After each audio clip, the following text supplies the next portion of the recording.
of growth, and why should cities make it central to their economic development strategies? I'll start with the why.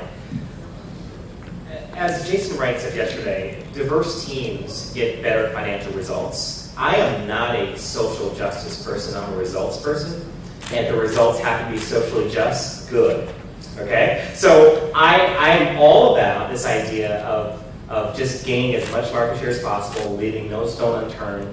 And the structures that we put in place for nonsensical reasons that make no economic sense, they're just not sustainable anymore. I don't care what your ism is, it doesn't make sense in business. Never about business, let's be about it.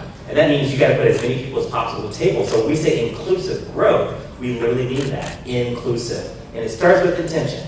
You gotta be intentional about it, or rooms like this don't happen.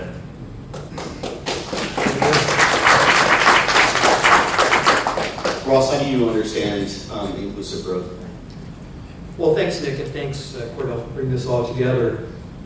In Heartland Forward, our mission is really to try and improve economic performance in the center of the country.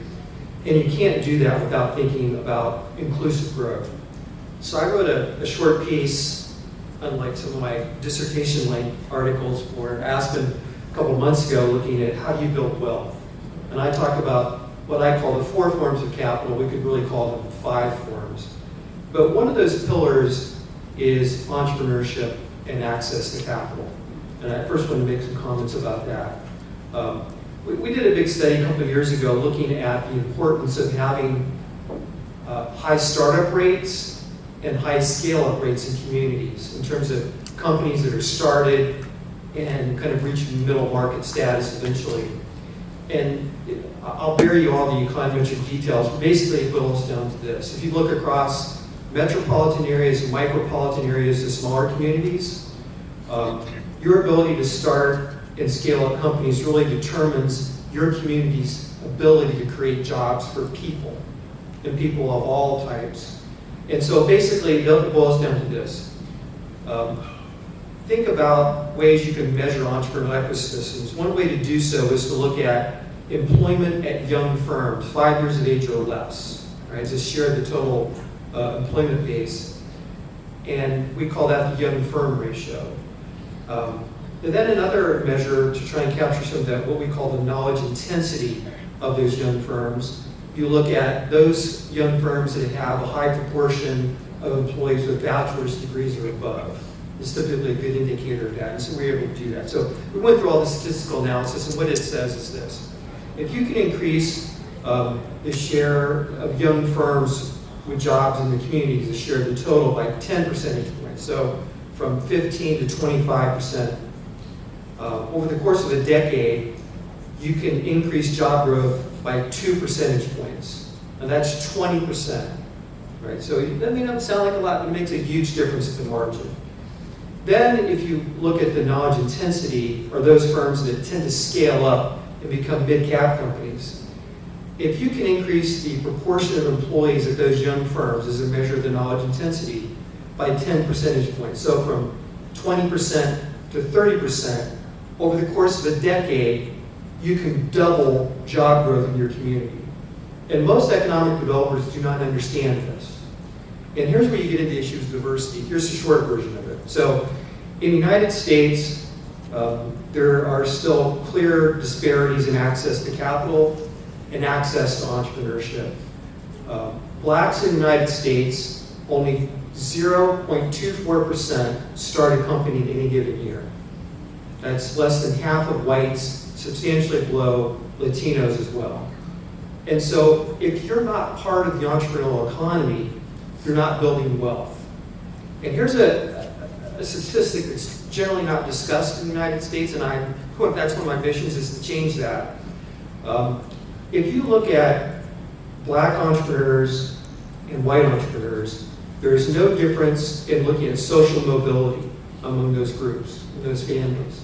Now, if you look at it in terms of the workforce, huge disparities.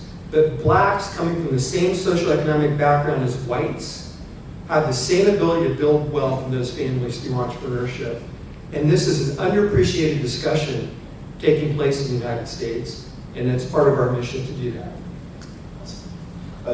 Jennifer, maybe pick up where Ross left off. Recent research out of MIT has identified a correlation between the tech industry and rising inequality.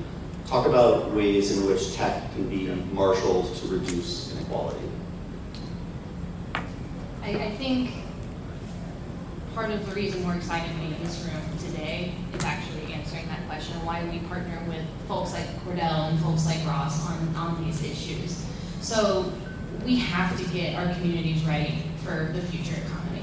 A lot of them, especially in the heartland, and I'm excited, so thrilled Ross is here with us today. In our part of the country, we are not ready, and we are so far behind the 8 ball that investments like ours, the ones that our philanthropy, you saw Ashley and Brian Burkeen up here with us yesterday, have to be made at pretty seismic scales to kind of correct where we are headed.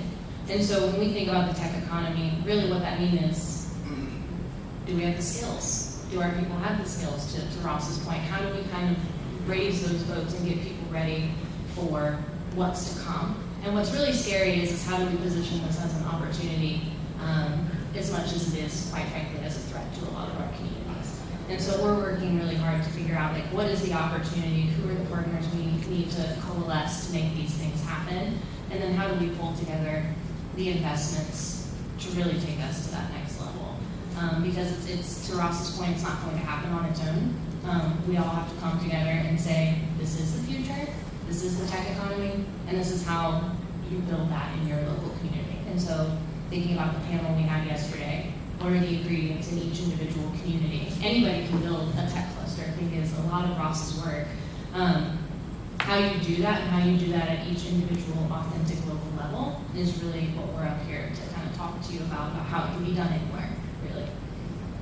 Great segue. We didn't plan it, but promise. Let's double click on some of kind of the key ingredients.